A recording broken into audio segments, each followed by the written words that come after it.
It's been a little while, but we got another weekend shenanigans going here. As you can see, we're in the 04 Nissan Frontier. This is a 4x4 manual transmission, 6-speed. No, wait, 5-speed. I wish it was a 6-speed. Yeah, it's been a good little pickup truck, but unfortunately, there's a couple of design flaws in here. The first one being these valve covers here use a crapola gasket, which leaks eventually, and then that pours oil down the sides and ends up drenching the starter motor, which is way down in there. And anyways, you got to replace it. I let the oil leak go a little longer than I should have because it's a pain in the ass to get to the driver's side valve cover.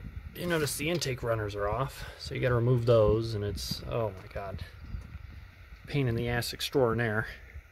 Got the intake runners sitting here. You can see it's a complicated mess. I also have an oil catch can, which I'll be installing because these things are scungy. And I believe that's from the oil breather. I might have a PCV valve issue, so I'm going to check that guy because it seems dingier than it should be. But anyways, the quest for today, now that I've replaced the valve cover gaskets, is to see if I can get the starter motor, which is that mamma jamma right there, out, back, up, and through the wheel well here, and then get the replacement in without killing myself. We'll see what happens. That was a pain in the ass. You can see old versus new side by side. A couple of interesting differences. The old starter, which you can easily tell because it's such a greasy goddamn pig, has a support for the rear bearing, or the shaft at least. That's a nicer thing to have. Looks like a better built starter motor, but this was the direct replacement, I guess. They cheapify everything, bastards. It's also interesting, the clip is a lot shorter. I wonder if eBay sold me the wrong goddamn part. Yeah, we're back inside the Empire of Dirt. The garage is still under construction, so this place hasn't been emptied out yet. But anywho, we got the two starters here. And I've noticed a couple of differences, which are key to look at because once I get this inside the truck, if it doesn't fit, it's going to be a pain in the ass to get it in and a pain in the ass to get it out. So if I slide the two flanges so that they're about flush, you'll notice this guy sticks back quite a bit more than the original. It's also a good little bit longer. I don't think there'll be any clearance issues, but that's something to take into consideration for getting it in and out. The thing that I like about the older one, though, is it's got a support here for the end of the shaft here for when the gear sticks out. That's going to give you a little bit more just rigidity and should be longer life for the bearings in here, because you got a bearing right here and the gear slides forward to engage the flywheel teeth. Well, as soon as you start pushing on that, just through physics, it actually tries to push off. It equal but opposite force anyways, but it's a lot of load on the bearings here. So it's nice that this one's got a shaft. That shows me that this is a nicer part. This one doesn't have that. The other thing is this gear looks bigger than this gear. And I'm going to go and count the teeth and see. But what it looks like they've done is they've actually offset this gear so that's a little bit closer to make up for the difference in diameter. And so if this one has fewer teeth, this gear would have to spin faster to, get the same rotational speed on the crankshaft for the engine for starting. So I think that's why they got the slightly bigger motor. I think this guy spin things faster than this guy and has a smaller gear. Is that better or worse? I don't know. So I'm gonna pop apart the old one at least, maybe see if we can figure out what went wrong, and then go from there. So I figure while I got these apart, I might give a brief synopsis of how starters work and why they're set up like this. So essentially there's two parts to a starter. You have the solenoid, which is this guy right here, and the starter motor itself, that's this guy. And this is it's a regular motor. I mean, they're built really tough because the amount of current that flows through them is quite a bit. They take a lot of juice really quick. That's why if you're having trouble starting your car, it's not a good idea to just sit there on the starter motor cranking and cranking, because you can actually burn these guys up pretty quick. There's a reason why. Actually, I got the battery here. If you look at these, they're measured in cold cranking amps. Yeah, see, they're right there. CCA, cold cranking amps. 700 cold cranking amps. So basically, this little baby will send 700 cold cranking amps to this poor little thing to get it spin-a-thing like a son of a gun to try and start your engine. You usually want it to do that for, a second or two, enough to get the engine started, and then call it a day. And that gives us plenty of time to cool down and whatnot. They call that a duty cycle. So for this would be something considered with a low duty cycle. It runs, it does its duty, and then it's done. So a low cycle. But anywho, you got the solenoid and you got the motor. So what happens is when you give this thing energy, the solenoid has a little arm in there, and is usually a pivot. I believe what it does actually, it pulls in. So with the pivot, it pulls in, that pushes. And so this gear will shove out and spin really quick. And if you look at the gear here, let's see if it'll focus, you'll see that there's actually sort of like a taper to the teeth. And that's so that when it meshes with the flywheel, which actually I do believe I have a flywheel sitting around here. The Empire of Dirt is a mess. Yeah, come to Papa. This is a 240Z flywheel, but you can see there's those teeth that it meshes into. And this is the surface where the clutch rides and all that other jazz, but that's a whole nother thing. So anyways, that engages the flywheel, turns it. You have a huge torque advantage because it's a little gear turning a really big gear. And this guy spins pretty quick, and then of course it catches, and as soon as it catches, you release the key, which by spring loaded pulls this gear back into its little housing here where it's out of the way, no muss, no fuss, and you take off down the road.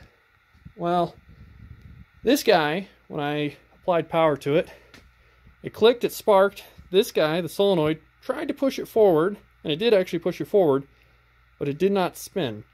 And so I got the rear housing off, and remember how it was soaked in grease? Yeah, grease and oil. That's not supposed to look like that.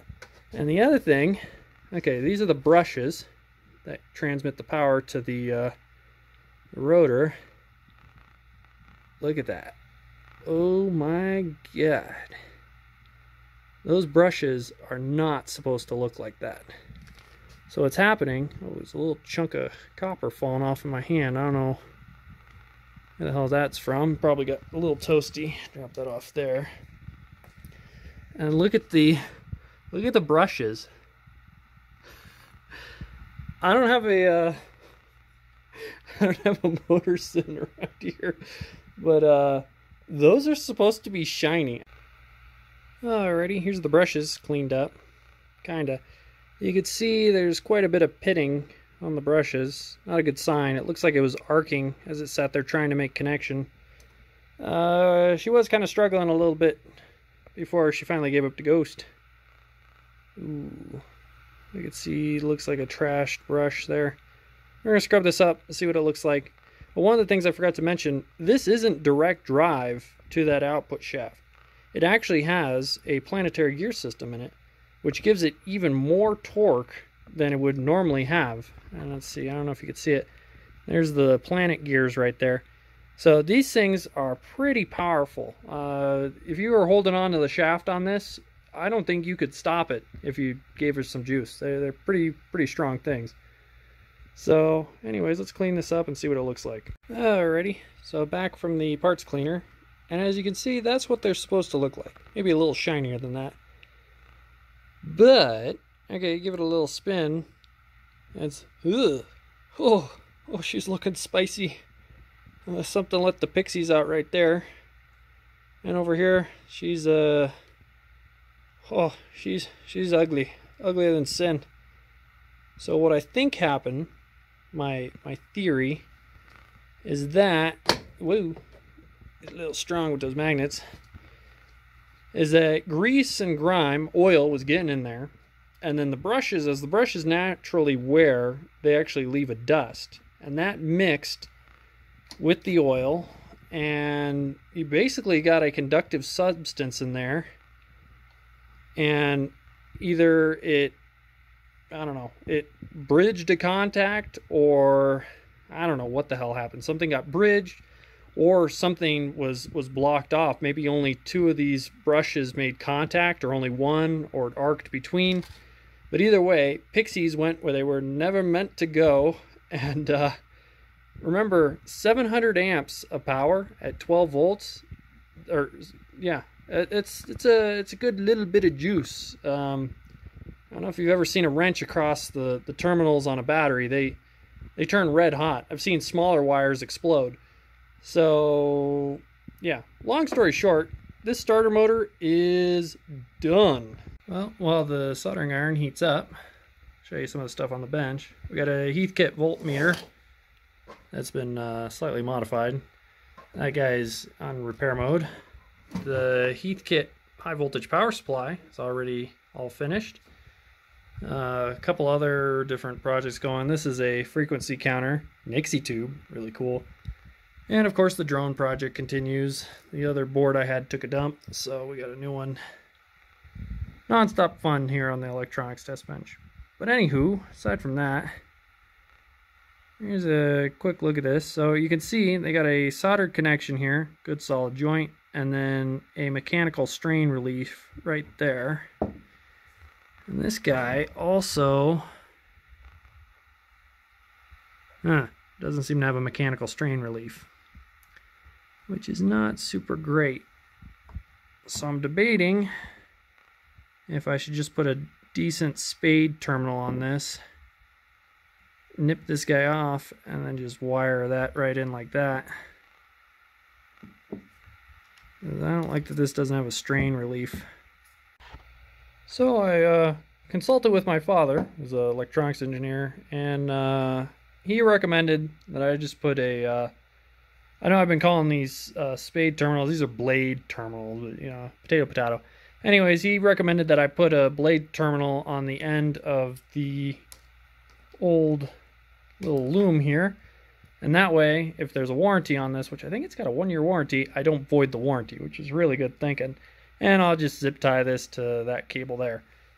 Let's see, I crimped the spade, or the blade terminal, and I also put 2 things of shrink sleeve on it, and I soldered it as well. So may the electricity gods shine upon me, and may it not break.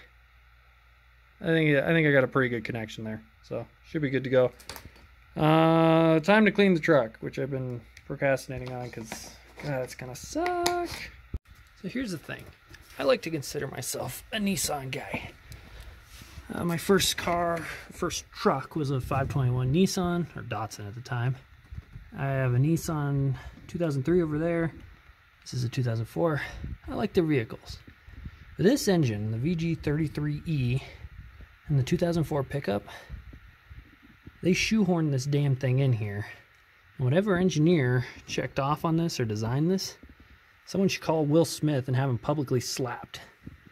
Look at this. Okay, you've got 1 and then 2 coolant lines back here. How the hell are you supposed to fucking get to those? Oh, there's also a small vacuum line that comes up and connects, and that has to be connected as well. You can kind of see it right down there. I'll put an arrow. Oh, and there's 2 electrical connectors underneath as well that you also have to connect before you can put this guy in. And you have to remove this guy if you ever want to get to that valve cover or any of the injectors. Oh, and the spark plugs are way down in there. Good luck getting those out without removing this guy. You can do it, but that's a pain in the ass. I'm trying to get that hose to go on there, and it doesn't want to go on. It's a crapola design. This is a shit design. Now that other truck has got the KA24E, which is a straight 4. That one fits well in that engine bay. And this is the same size engine bay. So clearly this fucker shouldn't be in here. Yeah, so to get that guy in, you gotta kind of sit on top of the engine like a monkey. You can remove the battery, and that gives you a good stepping spot. I think I got her in, most of the stuff where it needs to be. So now, gotta find the torque. Always label your Chilton manual. So we're gonna go engine 6, cylinder, and intake manifold, upper intake plenum, 13 to 16. We'll do 16. Okay, upper intake runners are on, torque down to spec. Put all the electrical back. Look at all the damn connectors in this fucking thing. 1, 2, 3, 4, 5, 6. Let's see. 7, 8 back there. There's 9. Here's 10. It's probably close to 15 connectors that gotta be disconnected just to get that fucker out.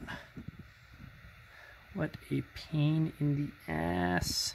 Hey, welcome back to the truck build. We're on to day 3 of this bullshit shit show. So what's happened? Okay, we got the truck scrubbed down. I just finished making a new gasket for the throttle body so I can get this sucker in. That's the old one for comparison. New one's not too shabby. Starter motor is in and wired up. And so I'm going to get this throttle body in, and I'm going to hook up the battery, and we're going to try firing it up. It is missing an air filter, because the one that was in it was super dingy, but if I'm just running it here, I'm not worried. There's not much dust in the air right now. It will just be running it a little bit. What else? I might do a brake job on it too. I had all the parts. That's the box there. Well, I got her in pieces and whatnot. I'm a little concerned about whether or not she'll start right up, given that yeah, it took a lot of parts off and a lot of connectors. Oh, the other thing I need to figure out is I will be installing this oil catch can. And for those of you that don't know what an oil catch can is, essentially the valve covers here, you know, you get oil vapor and pressure in the engine. So to relieve that, they suck it into the intake right over here. So this little thing, this is called a PCV valve. It's positive crankcase ventilation valve, and it's basically just a check valve, and it prevents it keeps a vacuum on the upper part of the engine and sucks oil vapor into the intake, and it gets burned and sent out the back. But see how this is all dingy and shit? Yeah, that's what happens when you're sucking oil in and burning it. So what this catch can does is the oil settles into the bottom of this. There's a baffle. Let's see if I can get it open for you. There's a baffle and a filter, and it settles in the bottom. And that way, of course, you have to drain it periodically. Jesus Christ, how many threads are on this thing? There we go. So as you can see, there's the baffle. This is a filter here. So it filters the oil out and the moisture and all that other crud that's in the engine that you don't really want to be burning, even though the engines can burn it, but it's not fantastic. So this will separate that out, keep my intake a little bit clean, since this is a port injection. It's not getting fuel washing this whole thing down regularly. And yeah, right now the conundrum to figure out is, again, those assholes at Nissan that designed this. Alright, this hose here, I gotta get a clamp on that somehow. I guess I could come in like this with the hose clamp. I got a couple of them sitting over there. But the one I need to figure out, this one down there. How in the goddamn are you supposed to get the hose on that and get it clamped down? Hey, what kind of tomfuckery is this? God damn it, why do they have to do this? Alright, moment of truth. Got the battery back in. Let's see, I painted the hold down bracket because it was all rusty. Finally got this piece of shit in. I got all the hoses underneath, although they fought me tooth and nail. Spark plugs are all in. Throttle cables need to be tightened down, but you know, everything seems to be temporarily in. The oil catch can just sort of roughly plumbed, just so that it doesn't spray oil vapor all over the inside of the engine bay. Instead, I'll just spray it on the side of the fender. Great, I guess. Let's, yeah, I think I've done everything I can think of. Okay, let's fire up, see what happens.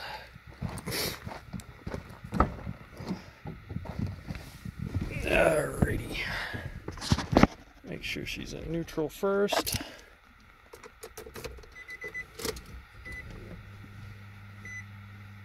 For some reason the clutch pedal just fell to the floor and did not return. That is not a good sign. Try pumping it a few times. Ah, fuck. Okay, perhaps it was just a freak accident. It pulled the pedal forward and now it seems to be operating normally. We're gonna try firing her up and see what happens.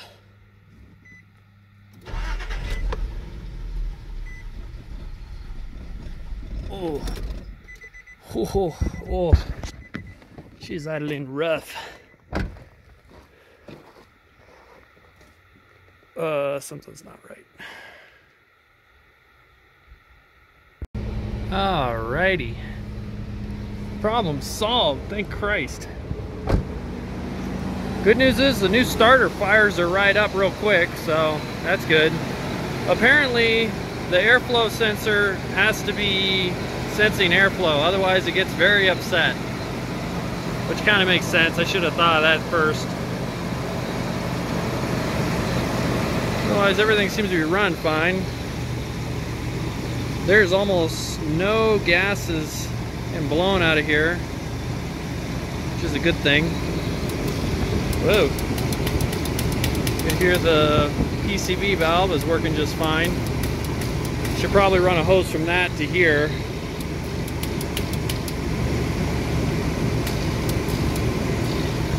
Well, she seems to be running fine.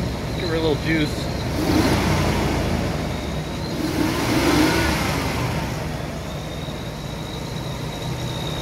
Happy days.